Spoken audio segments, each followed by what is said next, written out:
오늘 본문을 보면요, 그 유다가 처한 상태가 어떤가 하는 것을 보여주는데요. 1절을 보면 아홉째 해 열째 달 열째 날에 그러죠. 지금 에스겔이 바벨론에 간 지 지금 9년이 넘었습니다. 근데 그때가 어느 때냐면 2절을 보면 인자야 너는 날짜 곧 오늘의 이름을 기록하라. 굉장히 심각한, 굉장히 중요한 그런 역사적인 날이라 이거죠. 어떤 날이냐? 바벨론 왕이 오늘 예루살렘에 가까이 왔느니라. 바벨론 왕이 가까이 왔다니까 뭐 초청을 해가지고 그냥 뭐 좋은 잔치를 벌이서 온 게 아니고 그들이 침략해 들어왔다 하는 거죠. 그러니까 유다가 BC 586년에 망했으니까 거의 이제 망할 때가 다가왔다 하는 이야기입니다.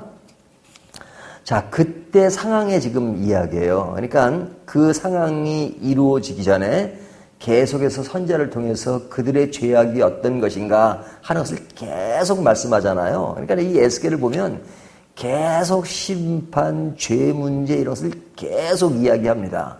근데 이제 오늘까지도 이제 그 얘기가 계속 이루어져요. 물론 내일도 계속 이어지지만, 근데 그 이어지는 그 이야기가 지금 상황이 어떠냐면, 이제 예언했던 것처럼 그 심판의 날이 이제 거의 눈앞에 왔다.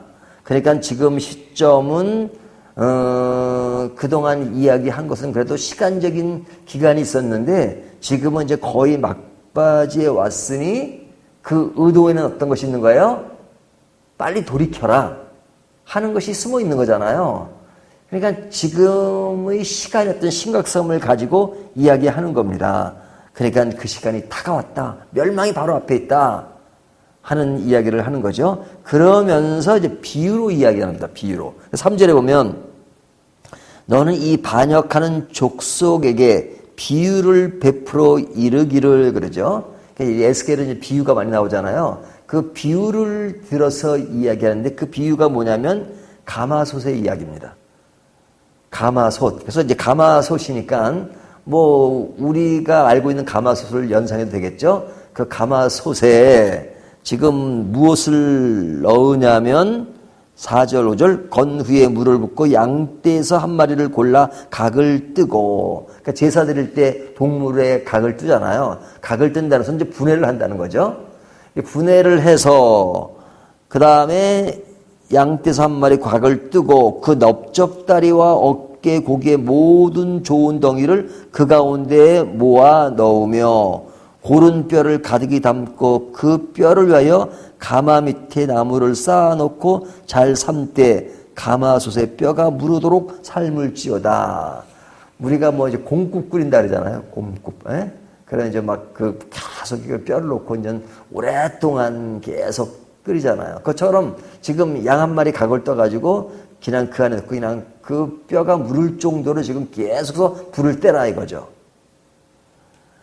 그러니까 이것이 무엇을 얘기하냐면 뼈가 무르도록 삶는다는 것은 그런 그 이스라엘의 심판의 그 깊이, 그 모습, 이것을 좀 상징하는 겁니다.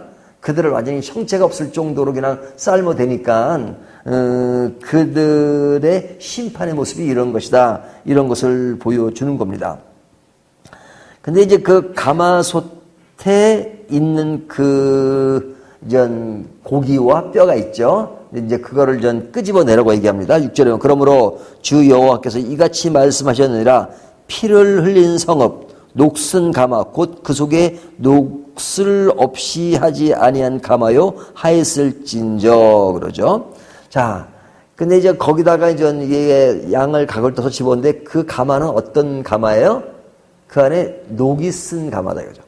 녹이 쓴 가마. 그러니까 이게 가마가 깨끗해야 이제 안에도 깨끗할 거 아닙니까? 근데 녹이 쓸었는데 거기다가 그냥 물을 집어넣어가지고 고기를 넣었으니까 그 녹물과 뭐 그런 것이 막 섞여 있죠? 거기다가 이제 뭐 핏물도 있고, 근데 이제 그것을 끄집어내라 이거죠. 끄집어내가지고 그 밑에 있는 그 바위 위에 그것을 놓아라.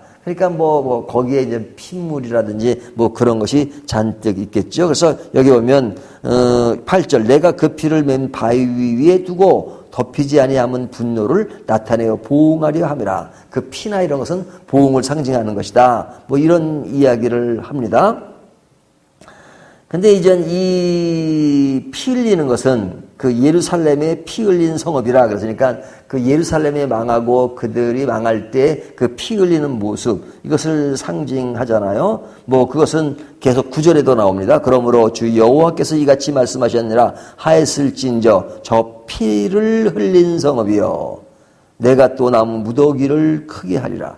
그러니까 피 흘리는 성읍인데 계속 그런 상에서 불을 더 떼는 겁니다. 불을 떼요. 계속 불을 떼죠. 그래서 불을 떼서 고기를 없애려 하고 그 다음에 물도 다 마르게 하기 위해서 계속 불을 뗍니다. 그리고 불을 계속 그 안에 녹슨 가마마저도 그냥 녹슨 것을 제거하기 위해서 계속 불을 떼는 거예요. 그러니까 여기 핵심은 계속 불을 뗀다는 거예요. 근데 계속 불을 떼도 12절에 어떻게 이야기하죠? 계속 불을 떼는데도 이 성읍이 수고함으로 스스로 피곤하나 많은 녹이 그 속에서 벗겨지지 아니하며 불에서도 없어지지 않은도다. 그러니까 녹이 깊이 설어서 그게 계속 불을 떼도 벗겨지지 않는다 이거죠. 그 벗겨지지 않는 그 모습. 그러니까 아주 그냥 찌든 거죠. 찌든 거예요. 그것을 어떻게 얘기하냐. 13절. 너의 더러운 것들 중에 음란이 그 하나이니라. 음란에 대한 얘기는 지금 어제 본문까지 계속 이야기했죠. 그들의 음란함. 그래서 결국은 그들은 심판을 면할 수 없다라는 이야기가 오늘 본문 전체 내용이에요. 그러니까 오늘 본문은 사실은 비유를 들어서 가마솥 안에 양을 한 마리 집어넣고 불을 뗐는데 그 가마솥에 녹이 있어서 녹이 벗겨지지 않는다. 불은 계속 떼도 그렇다라는 것을 이야기하는 겁니다. 그러니까 심판이 강하게 이루어지고 심판이 앞에 와 있는데도 그들의 죄악상이 그들의 죄의 모습이 너무너무 짙어서 그냥 어떤 그 구제의 가능성이 없다 하는 것을 얘기하는 것이 오늘 본문의 내용입니다. 그러니까 다시 정리하면 그들이 죄에 빠져 있는데 그 빠져 있는 깊이가 대단한 것이다. 그러니까 죄에 깊이 빠졌는데 이런 메시지를 주는 이유가 뭐예요? 해결하라는 거잖아요. 근데 해결을 하지 않는 거죠. 도무지 구제의 가망이 보이지 않는 것입니다. 도무지 벗겨지지 않는 죄의 깊이를 이야기하는 겁니다. 그것이 누구의 모습이냐? 유다의 모습이었다 이거죠. 이스라엘의 모습이고. 그러니까 벗겨지지 않는 죄. 그래서 제가 오늘 제목을 벗겨지지 않는 죄라고 했어요. 죄가 얼마나 깊이 들어있는지, 얼마나 깊이 빠져있는지 도무지 가능성이 보이지 않는다. 그러니까 이제 이것을 오늘날 우리 시대의 이야기를 한다면 죄에 깊이 빠지면요. 빠진 줄을 모릅니다. 내가 죄인인 것을 몰라요. 죄를 짓는지를 몰라. 그 어떤 악랄하고 그런 사람들이 보면 자기가 죄인인지를 몰라요. 내가 무슨 문제가 있어 이러잖아요. 그 분노에 사로잡혀가지고 어저께인가 그 살인자 한 사람의 그게 나오는데 그 사람이 그냥 내가 사람을 죽였으니까 이러지 않잖아요. 네? 다시 그 사람 죽이겠다 이렇게 얘기하잖아요. 그러니까 그 양심에 하이 맞은 사람은 자기가 한 일이 무엇이 잘못인지도 모르는 사람도 있어요. 완전 양심이 마비된 사람. 그러니까 그런 사람에게 돌아섬이라는 것은 있을 수도 없는 거죠. 왜? 너무 녹이 슬어가지고 그냥 자기가 무엇을 잘못하고 있는지 자기 세계에 빠져가지고 도대체 뭐가 진실인지 뭐가 진실이 아닌지를 몰라요. 자기가 뭘 잘못하고 있는지조차도 몰라요. 그게 벗겨지지 않는 죄 가운데 있는 사람이죠. 그래 누구의 모습이 그렇다는 거예요? 이스라엘의 모습이, 유다의 모습이. 그 유다와 이스라엘은 하나님을 믿는 민족이잖아요.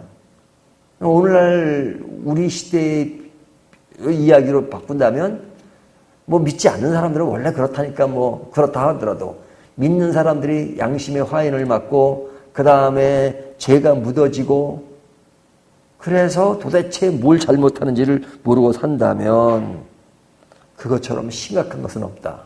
이 정도로 심각하니까 계속해서 지금 예언을 했는데 못 알아들었어요. 이제는 좀 거의 막바지 왔다. 이제 바벨론 왕이 예루살렘에 들어왔다. 그런데 너희가 아직까지도 이렇게 불을 떼고 그럼에도 불구하고 그 가마솥에 녹슨 것이 벗겨지지 않는다. 그러니 그 죄악성이 얼마나 심각한 것인가. 그 이야기를 하는 겁니다. 그러니까 이 죄에 대한 문제는요, 사실 좀 심각하게 다뤄야 합니다. 근데 우리가 죄의 문제를 그렇게 심각하게 다루지 않는 이유가 뭐냐면 너무 은혜를 먼저 이야기해서 그래요. 은혜를 이야기하기 전에 죄의 문제를 얘기해야 됩니다. 그러니까 죄의 문제가 얼마나 심각한 건지, 죄가 얼마나 무서운 것인지, 죄의 결과가 어떤 것인지 이걸 알아야 돼요. 그런데 그런 우리들을 우리 힘으로도 그것을 감히 할 수 없는데 그런 심각한 문제를 하나님이 해결해 주셨다라는 것이 너무너무 감사하고 그 은혜가 깊은 거잖아요. 그러니까 은혜를 깊이 아는 사람은 그 은혜가 무엇의 문제를 해결한 은혜고 무엇을 극복한 것이라는 걸 알기 때문에 너무너무 감사한 거죠. 죽음의 위기에서 살아났다는 거, 사망에서 생명으로 옮겨졌다는 거, 영원한 생명을 얻었다는 거, 누구에 의해서? 하나님의 은혜에 의해서. 근데 그 문제는 죄의 문제를 해결한 거죠. 하나님이 그 문제를 해결하기 위해서 엄청난 대가를 지불하셨다는 거.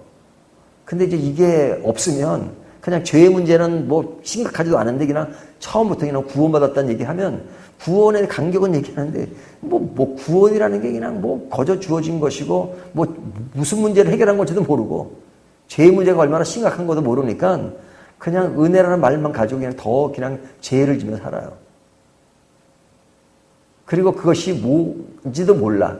죄가 뭔지도 모르고 그냥 시큰 자기 하고 싶은 데 다 하면서 그냥 용서함 받았고 구원받았고 은혜 받았다는 얘기만 해요. 그러니 예수 믿은 이후에 삶이 보다 더 성숙해지고 나아져야 되는데 그런 은혜가 어떤 것인지를 모르니까 은혜라는 말만 하지 삶의 형태가 너무너무 위험하고 너무너무 참 보기도 안 됐고 하는 모습이 왜 그래요? 그러니까 타락이 이루어지는 겁니다. 성도의 타락, 교회의 타락.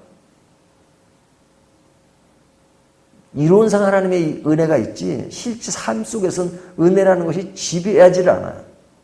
하나님이 지배하지 않아요. 자기 마음대로 살아요. 하나님한테 묻지도 않아요. 네? 하나님이 뭘 해주셨는지 알지도 못해요.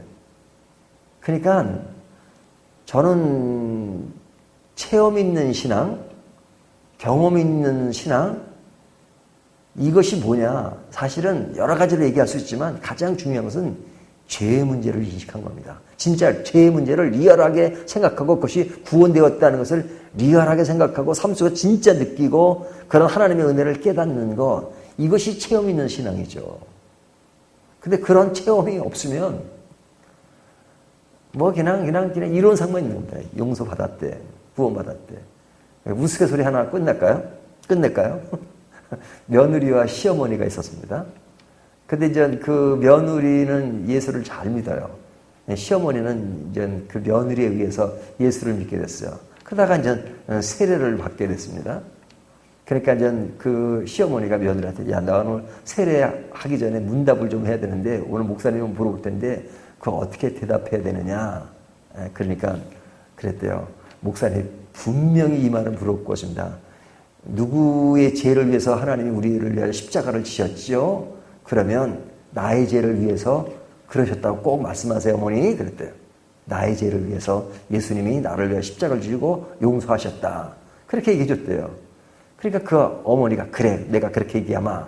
그리고 이제 목사님과 인터뷰를 하는 거예요. 물었어요, 목사님이. 예수님이 누구의 죄를 위해서 십자가를 지셨지요? 그랬더니 아유, 그거 쉬워요. 우리 며느리의 죄를 위해서. 며느리의 죄를 위해서 그랬어요. 며느리가 내 죄를 위해서 그러니까 그 말을 잘못 알아들은 거지. 그렇죠? 이제 우스갯소리를 한 얘기지만, 그러니까 이렇게 그냥 그 공부한 그것에 의해서 그냥 나 구원받은 것으로 생각하고 그런 경우가 얼마나 많냐는 말이죠. 진짜 죄의 문제를 다시 한번 생각하고 이런 본문, 구약의 본문을 생각하면서 죄의 문제를 생각하면서 우리의 구원이 얼마나 고귀한 것인가, 얼마나 나온 것인가 하는 것을 생각하면서 은혜에 더 깊이 들어가는 저와 여러분이 되시기를 주님의 이름으로 축원합니다.